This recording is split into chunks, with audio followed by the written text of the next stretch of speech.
नमस्कार, cloud web India news में आपका स्वागत है। मैं हूं आपके साथ प्रिया धीर। आइए जानते हैं इस स्पेशल रिपोर्ट के बारे में। पहला बीच में एक क्वेश्चन आया कि मैया योजना के तहत में भुगतान के विषय में हम लोग दिसंबर तक तो हो गया है, जनवरी फरवरी का भुगतान 15 मार्च तक हो जाएगा। 15 मार्च तक हो जाएगा। हालांकि पैसा मार्च का भी भेज दिया गया है, मगर जनवरी फरवरी का भुगतान 15 मार्च तक मैया योजना का पैसा हो जाएगा। ये पहला है। दूसरा सुन लीजिए सीपी बाबू, सुन लीजिए महोदय, दूसरा सुन लीजिए, बोलिए। आपकी ये बातें नहीं है महोदय। हमारे सीनियर विधायक जी हैं। विधवा को पेंशन, और मेरा इसमें कहना ये है कि हमारी सरकार, देखो जी, कहीं मोबाइल बज रहा है जी। हेमंत जी ने इस पर मोबाइल स्विच कर लो। हेमंत जी ने इसमें बड़ा डिसीजन लिया है सर, इरेडिकेशन का, विधवाओं का इरेडिकेशन। आप सहायता नहीं, समाप्त, ये डिसीजन लिया है।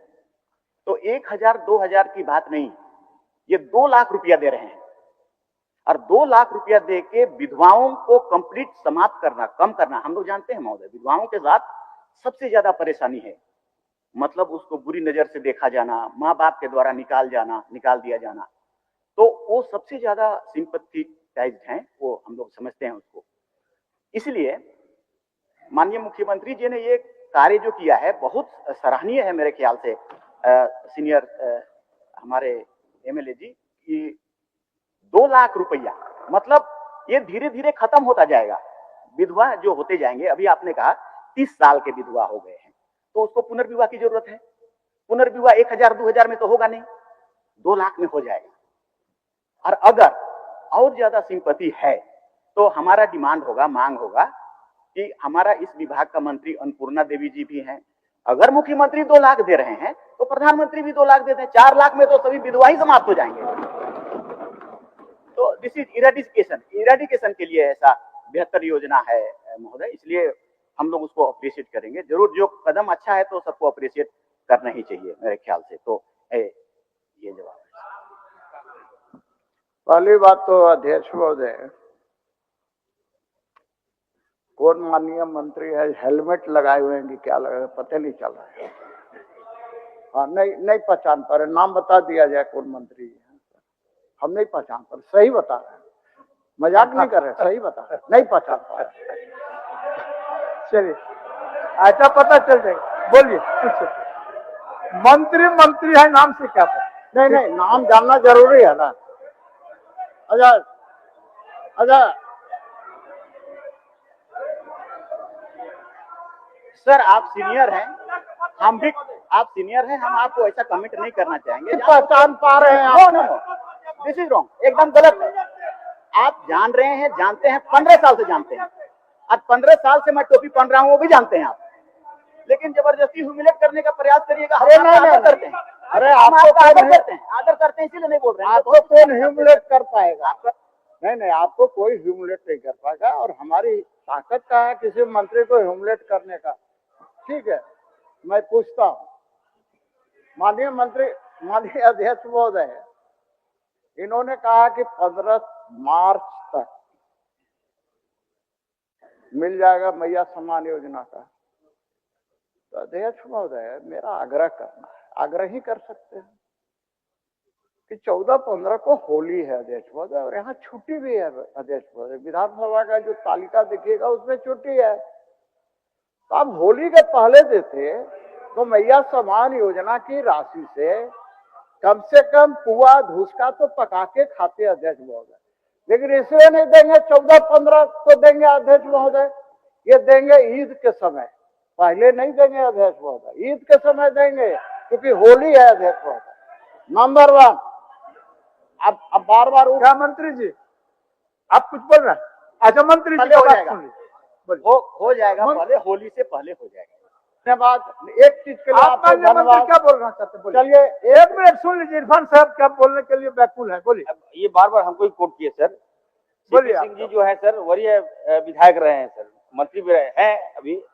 हम कहना चाहते हैं सर, अगर हमारे बीच हेमलाल बाबू हमारे वरिष्ठ सर गार्जियन भी है, जब जब सर बातें हो रही है उन्हीं के परिप्रेक्ष्य में हम क्वेश्चन आंसर कर रहे हैं, तो आप बहुत बड़ा हिटलर और जानकार तो नहीं है जो आप हर चीज में उंगली करते हैं। और सर कहना चाहता हूँ, मदरसा के बच्चे के बारे में बोला उन्होंने सर, मैं मदरसा में पढ़ा हूँ, मैं इंग्लिश स्कूल में ही पढ़ा हूँ, याद रखिएगा। और मदरसा के बच्चे भी हैं, आईएएस भी बनते हैं और आईएएस भी बनते हैं। ये संकीर्ण जो मानसिकता है उसको निकाल दीजिए, मैं कहना चाहता हूँ। आपका जवाब आपको मिल गया? नहीं मिला ना। 1500 वो तो होली के पहले ही हो जाएगा, बोल दिए अध्यक्ष महोदय। वो तो एक का जवाब उन्होंने दे दिया था। अच्छा, और दूसरा पूछिए दूसरा अध्यक्ष महोदय, ये जो लंबा चौड़ा भूमिका दी अध्यक्ष महोदय, ये 2 लाख रुपया पुनर्विवाह, ये विवाह वो विवाह करवाएंगे अध्यक्ष महोदय। एक कहावत है देहात में, न नौमन तेल होगा न राधा नाचेगी। नंबर 1। मैं तो ये कह रहा हूं ना भाई कि अभी आप अध्यक्ष महोदय, हम सभी विधायक इस विधानसभा के सदस्य अध्यक्ष महोदय, क्या वेतन यहाँ पर कोई 7 साल का सीनियर है, कोई पहली बार जीत के आया है अध्यक्ष महोदय, वेतन सबको बराबर मिलता है कि अलग अलग मिलता है अध्यक्ष महोदय? उसी प्रकार से 18 साल से 50 साल की आयु की कोई भी महिला हो, चाहे वो विधवा हो, चाहे विकलांग हो, चाहे सामान्य हो, उसको 2500 रुपये मैया सम्मान योजना की राशि मिलनी चाहिए। मैं ये मांग करता हूँ अध्यक्ष। हो गया, इसमें क्या दिक्कत है? अब दूसरी बात अध्यक्ष, हो गया। दूसरी बात उसका सुन लीजिए। हाँ, बस हो गया। आप सवाल बाबू, सवाल को फिर मैं लंबा रगड़ देता है ना, फिर मैं जवाब देने वाला का भी दिमाग से फिर मैं बैठ जाऊँ। उतने ही तो बात है कि समरूप होना चाहिए। यार विद्वान मंत्री जी विद्वान है, कैसे दिमाग से? अभी आप थोड़ा देर पहले मंत्री जी को पहचानने से इनकार कर दिए, फिर अभी उनका विद्वता का बड़ाई बोल रहा है। अभी भी मैं बोलिए मंत्री, बोलिए। अभी विद्वता का बड़ाई कर रहे हैं, पहले पहचानने से इनकार कर दिए, बड़ा मुश्किल है। चलिए उनका समरूप कहने का मतलब है, माननीय मंत्री जी। जी सर, उनका कहना है कि 2500 रुपया मैया सम्मान योजना में जिस तरह मिलता है विकलांगों को या विधवा को 1000। एक छोटी बात हम कह रहे हैं, उसी में बोल दीजिए। उसी में मान लिया कि विधवा पेंशन के लिए हम कहते हैं कि 5000 होना हो। अब इसमें स्टेट का भागीदारी और केंद्र का भागीदारी, केंद्र का भागीदारी बहुत छोटा है। तो क्या केंद्र, अगर हम 5000 आप डिमांड करते हैं और स्टेट 2000 देती है तो 3000 केंद्र देगी क्या? अगर आप पूछ लीजिए, अगर ओके करेगा तो हम लोग भी दे देंगे, केंद्र से मांगिए 3000। चलिए, दोनों का हिस्सा होता है। अध्यक्ष महोदय, अभी मैंने सही बात बता रहे थे, मैं कसम खा के बोल रहा हूँ, मैं यहाँ से नहीं पहचान पा रहा। अच्छा ठीक है, चलिए। मैं नहीं पहचान पा रहा। नहीं, वही सब उम्र का तकाजा होता है, हमको भी पहचानने में दिक्कत कभी कभी हो जाए। अध्यक्ष महोदय, भाई अध्यक्ष महोदय, आप लोग 7 बार के हैं, 7 बार हैं, स्वाभाविक सी बात है। अध्यक्ष महोदय, एक चीज मैं बोल रहा हूँ, आप बहुत कुछ बोल गए ऊपर बैठ के अध्यक्ष महोदय, अगर उसका कुछ मुझे चिंता नहीं रहता अध्यक्ष महोदय। आप हमको ज्यादा प्यार करते हैं, इसीलिए ना हम कभी कभी बोल देते हैं। कहा गया है ना अध्यक्ष महोदय, आप ज्यादा हमको करते हैं, इसलिए हम कभी कभी माने उदंडता कभी कभी आपको नहीं, आप उदंडता नहीं किए, लेकिन मैं भी एक चीज कहना चाह रहा हूँ कि जिसका वजूद होता है ना वो बिना पद के भी मजबूत होता है। चलिए, सही। मैं लास्ट में एक बार, माननीय मंत्री जी ने कहा, एक मिनट माननीय मंत्री जी एक मिनट धैर्य रखिए, बस अंतिम मैं लास्ट है मेरा अध्यक्ष महोदय, मेरा लास्ट है माननीय मंत्री चमराल लिंडा जी से कि आपने अभी कहा कि केंद्र देगी क्या मैया सम्मान योजना तय करने के पहले केंद्र से पूछे थे क्या? इसका जवाब चाहिए अध्यक्ष महोदय। मैया सम्मान योजना लागू करने के पहले क्या केंद्र से आपने पूछा था क्या? केंद्र तारंकित, चलिए मोहम्मद ताजुद्दीन पूछिए, बाकी ताजुद्दीन। उत्तर प्राप्त है। उत्तर के प्रखंड 1 और 2 में सरकार ने स्वीकार किया है कि प्रतिवर्ष गंगा कटाव के कारण रैयत और किसानों की भूमि गंगा में समाहित हो रही है और आर्थिक नुकसान उठाना पड़ रहा है। उस पे मैं आपके माध्यम से मंत्री जी से जानना चाहूंगा कि आंशिक स्वीकारात्मक इन्होंने लिखा है, पर वहां पे ऐसा बिल्कुल भी हर साल बहुत बड़े पैमाने पे गंगा कटाव आता है। मैं अपने आप को खुशकिस्मत कहता हूं कि मैं झारखंड के उस विधानसभा से आता हूं जो सिर्फ एकमात्र गंगा हमारे यहाँ ही मैं उसके तट पे रहता हूं। पर लगभग 3 महीना बाढ़ के दिनों में हर वर्ष वहां पे बाढ़ आना ही आना है और वो बहुत बड़े पैमाने पे आती है। सरकार की तरफ से जो इस बार जो भी हो रहा है बहुत कम माना जा रहा है। अभी वो टोटल अभी दिखा रहे हैं 700, ये मैंने 900 मीटर दिखा रहे हैं और 83 किलोमीटर में वहां गंगा नदी है। मेरा एक खास विनती होगा कि इस बार भी अगर पंचायत भवन आबादी बहुत सारे घर बिल्कुल गंगा में समाहित हो रही है, हम सरकार से ये जानना चाहेंगे कि अभी तक झारखंड बनने के बाद कितना जमीन गंगा में समाहित हो चुका और कितने विस्थापित हो चुके और कितने विस्थापित को अभी तक जमीन या वैसा रकम मुहैया कराया गया कि फिर से उनको बसाया जा सके। माननीय मंत्री जी, जो सवाल किया है, अभी जो सवाल किए इसका तो जवाब नहीं है क्योंकि ये क्वेश्चन में नहीं है, लेकिन जो 2 नंबर 3 नंबर ये सवाल किए हैं, वहां बरसात के बाद हर साल कमेटी द्वारा निरीक्षण किया जाता है कि कहाँ टूटा है, कहाँ पानी घुस गया। अभी तक 5 साल में 2.7 किलोमीटर कटाव निरोधक कार्य हो चुका है और अभी 600 मीटर काम चल रहा है और 25-26 में 900 मीटर प्रस्ताव लिया गया है। और इनका जो कहना है कि 86 किलोमीटर, तो मुझे नहीं लगता है कि 86 किलोमीटर पूरे में हमको कटाव निरोधक बनाने की जरूरत होगा, लेकिन जितना भी अगर और होगा तो हम निरीक्षण करवा करके उसको बनवाने की कोशिश करेंगे। ठीक है ताज जी, ठीक है।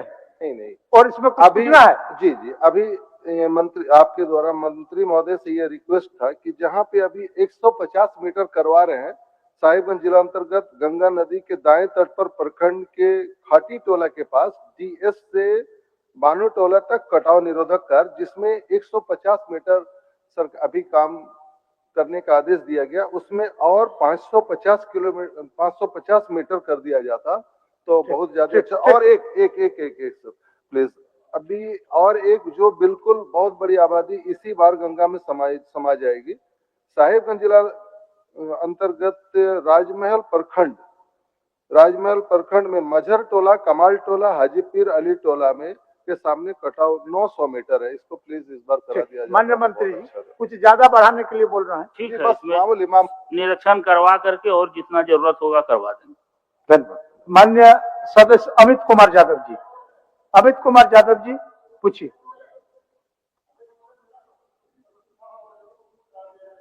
माइक में बोलिए, माइक में।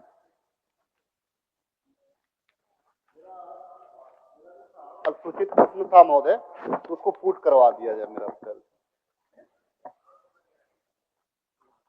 ठीक है, उसको पुट कर। अध्यक्ष महोदय बोलिए अमित जी। इसमें स्पष्ट हमने पूछा अध्यक्ष महोदय सरकार से कि हजारीबाग जिला अंतर्गत अध्यक्ष महोदय बरकट्ठा प्रखंड है, इचाक है, दारू है, टाटी जरिया है और कोडरमा का जयनगर है।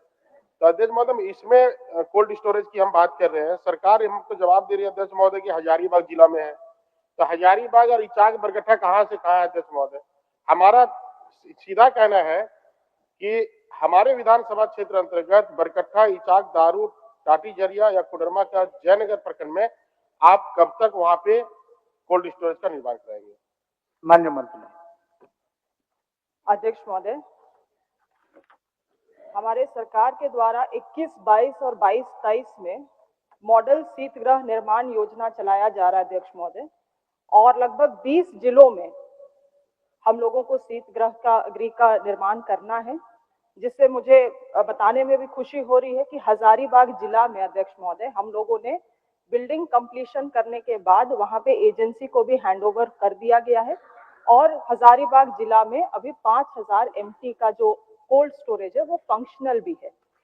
माननीय विधायक जी का जो चिंता है कि हमारे विधानसभा में या विभिन्न प्रखंड में, अध्यक्ष महोदय अभी प्रखंड स्तर पे कोल्ड स्टोरेज निर्माण का ऐसा कोई योजना नहीं है, क्योंकि कैपिटल एक्सपेंडिचर जो होता है स्टेज वाइज करने का हमारा प्रयास है अध्यक्ष महोदय। पहले जिला, फिर हम लोग प्रखंड में जाएंगे, मगर किंतु प्रखंड स्तर में भी आपके यहाँ पे 30 एमटी क्षमता का शीतगृह और 5 एमटी का शीतगृह अभी है वहां पे, मगर 5000 एमटी का शीतगृह केवल जिला स्तर पे ये योजना चलाया जा रहा है।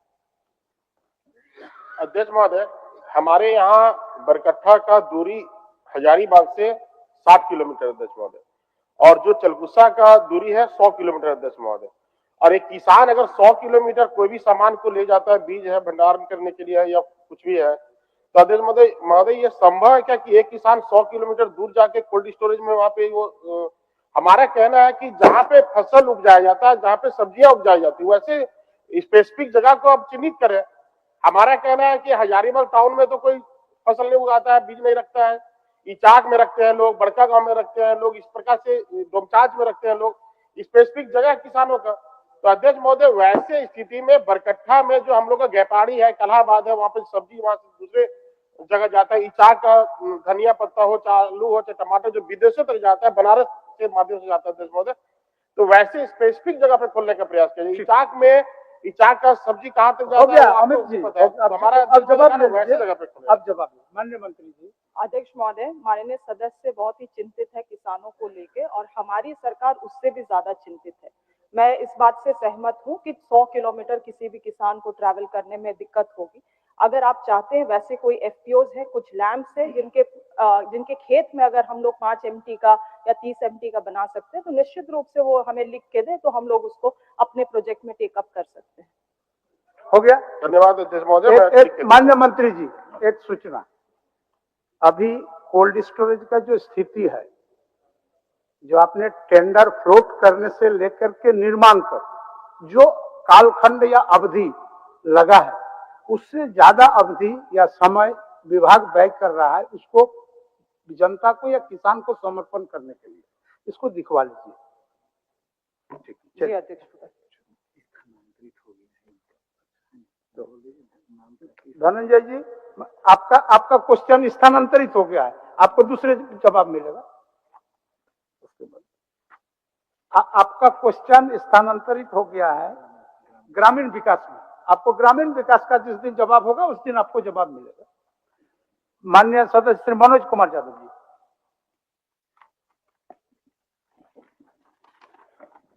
जी अध्यक्ष महोदय, मैं माननीय मंत्री जी के प्रश्न से आंशिक रूप से सहमत हूं कि उन्होंने जवाब दिया है कि वर्तमान में तिलिया मेगालिफ्ट सिंचाई परियोजना प्रस्तावित है एवं परामर्शी द्वारा फाइनल पीपीआर अग्रतर कार्रवाई हेतु समर्पित की गई है। कंडिकाय के उल्लेखित ग्रामों में उर्वा ग्राम के कुछ कमांड एरिया को तिलैया मेगालिफ्ट सिंचाई परियोजना फेज 1 के माध्यम से सिंचाई व्यवस्था प्रदान किए जाने का प्रस्ताव है, लेकिन उन्होंने कहा कि शेष ग्राम NH31 रेलवे लाइन की बाईं तरफ अवस्थित है।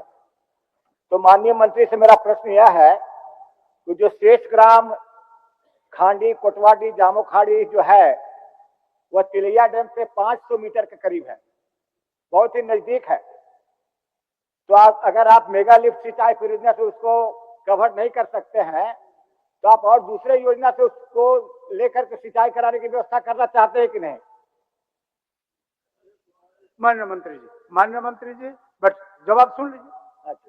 अध्यक्ष महोदय, अभी जो स्पेशल रिपोर्ट में फिलहाल इतना ही। ऐसी तमाम खबरों के लिए सब्सक्राइब करें क्लाउड वेब इंडिया न्यूज और नोटिफिकेशन के लिए बेल आइकन को प्रेस करें।